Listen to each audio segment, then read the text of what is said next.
Tonight, widespread devastation across our state. Just a few minutes ago, the National Weather Service confirming Indiana had 7 confirmed tornadoes last night. We know at least 3 people were killed, and communities right now all across Indiana are left to pick up the pieces. That storm, bringing a confirmed tornado across the southern portion of our viewing area, tore a path of destruction 122 miles long. And now Governor Holcomb has declared a state of emergency for Sullivan and Johnson counties. Over the next half hour, we want to bring you the images, the impact from the storm, and how Hoosiers can help, because we know so many of you want to do so. Tonight, we have team coverage across our state. We want to begin with Rich Nye in Sullivan. And Rich, just in from the National Weather Service, they say it was likely an EF3 that touched down there. Jenny, tonight it is cold and windy here in Sullivan. Cleanup efforts began early this morning and continued all day here in this small town in southwest Indiana. Local and state officials believe everyone has been accounted for, but 3 people died, about 10 more injured in a strong tornado that ripped through this city last night. 155 homes were destroyed in the city of Sullivan, 200 total in the county. The National Weather Service estimates the tornado was EF2 or EF3, with winds between 111 and 165 miles an hour. The tornado was on the ground for 8 to 10 miles, with a swath of 1/8 to 1/4 of a mile. The tornado warning was issued at 10:08 Friday night, giving residents about 22 minutes to prepare. What we try to do is to provide information and get warnings out in advance, and then people have an action plan that they know what to do and can take cover. And I guess if there's a silver lining, it's that, despite the tragedy, the terrible tragedy, that there wasn't more lives lost or people hurt. Inside this house, Lacey Bogard braced for impact with the granddaughter on her lap and her 2 sons. I come out on the porch and I said, "It's coming," and my son told me, he's like, "Quit being over dramatic and go back to your room." When the lights went off, I said, "It's coming," and I went in. She was on my bed, and I just dove on top of her, and then my oldest dove on top of me and her, and my youngest was in the living room with trying to get the dog, and it was over within 30 seconds. It was terrifying. Lacey and her family are okay. They salvaged what they could from what's left of their house. They have a place to go. Governor Holcomb arrived Saturday afternoon to meet survivors like Lacey. The governor surveyed the damage with the Sullivan mayor and thanked the cleanup crews. You see, the folks that are here who have come from far and wide to help this city. This was a horrific event, but it brings out the absolute best in people too. And you see this camper on its side, the house behind it completely flattened. The National Weather Service believes this is the first deadly tornado in the state of Indiana since Henryville in 2012. And tonight, Jenny, curfew will go into effect here in this impacted area from 7 p.m. until 7 a.m. To keep everyone safe. And Rich, you and I have both covered tornadoes, sadly, throughout our state. To hear that comparison to Henryville really puts in perspective the power of this storm. Rich Nye live in Sullivan for us. Thank you. With hundreds of homes impacted across Sullivan County, we are hearing the heartbreaking stories from people who witnessed that destruction and the aftermath firsthand. This just is devastating. I mean, everything that has been here all these years is just gone. I mean, our friends and neighbors' houses are to the ground. John Duran will join us from Sullivan in just a few minutes with a closer look at the impact to Hoosiers in this community. But it wasn't just Sullivan hit hard by severe storms. We're talking north, south, east, west, all impacted.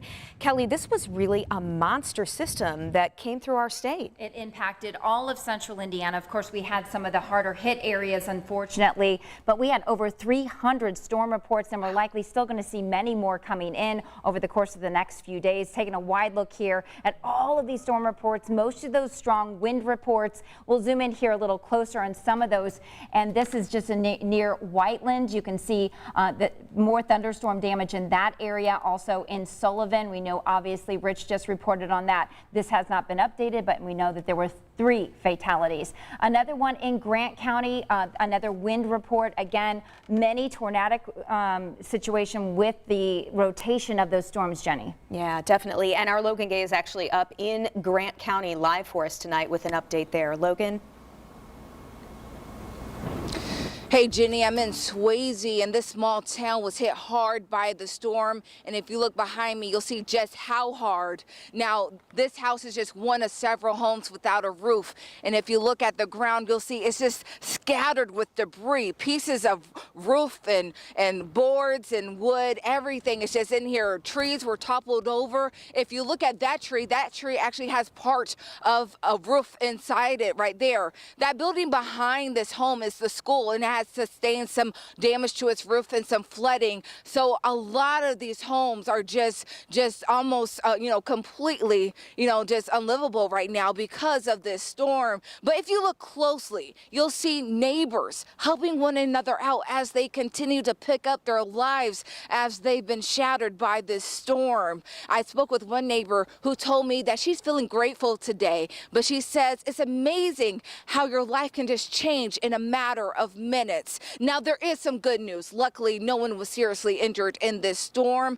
Grant County Sheriff's Department did tell people that, if you don't have to be in the area, to please not be in this area as they continue to pick up their lives. Jenny? All right, Logan Gay for us live in Grant County. So that's the situation to our north. A lot of damage there. Now let's take you to the south, down in Johnson County. Take a look. This is what people are dealing with there tonight. This is the aerial view of that widespread damage in Whiteland.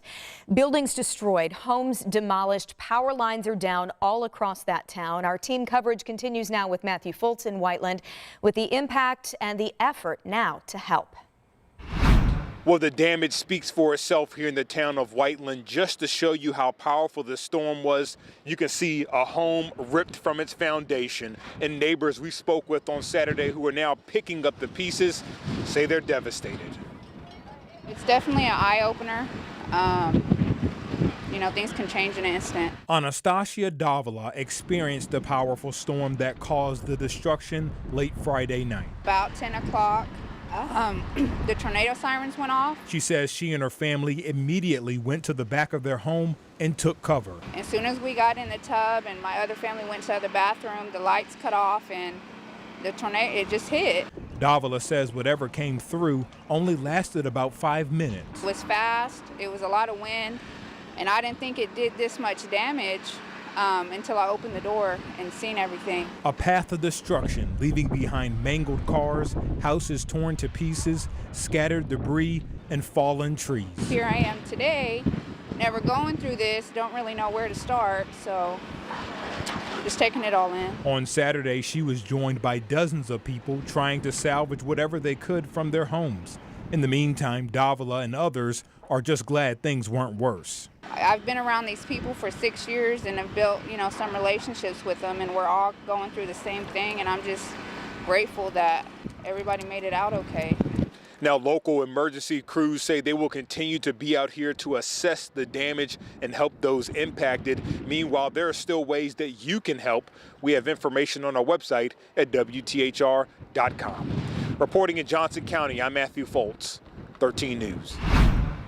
Matthew, thank you. Unfortunately, last night's storm was not the last of it, with strong wind gusts all across our state today. I want you to take a look at this video our Bob Siegel captured. This was along I-69, a semi blown over from the winds and the driver trapped inside that cab. You can see police here are pulling him out. They actually had to cut the windshield off to get him out of that semi. So my goodness, that is just the power of the winds we had today. Power outages have been a huge problem today too, Kelly.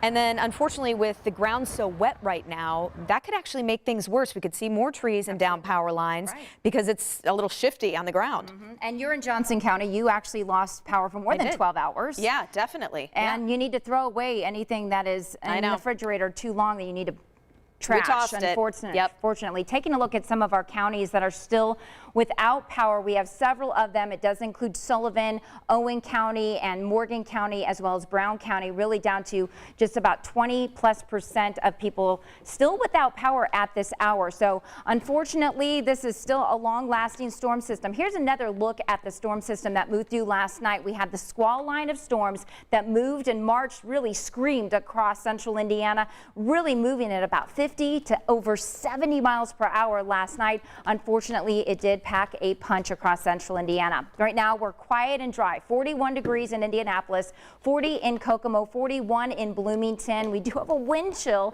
that makes it even worse for all of those workers out on the scene. We have temperatures that make it feel like it's in the low 30s. Tonight, we will see the clouds sticking around. The winds are still going to be up throughout the evening hours into those mid 30s, and then we have a nice finish to our first weekend of April, but we are seeing another threat of severe weather. I'll have that coming up. Jenny? Yeah, definitely check back. Kelly, thank you.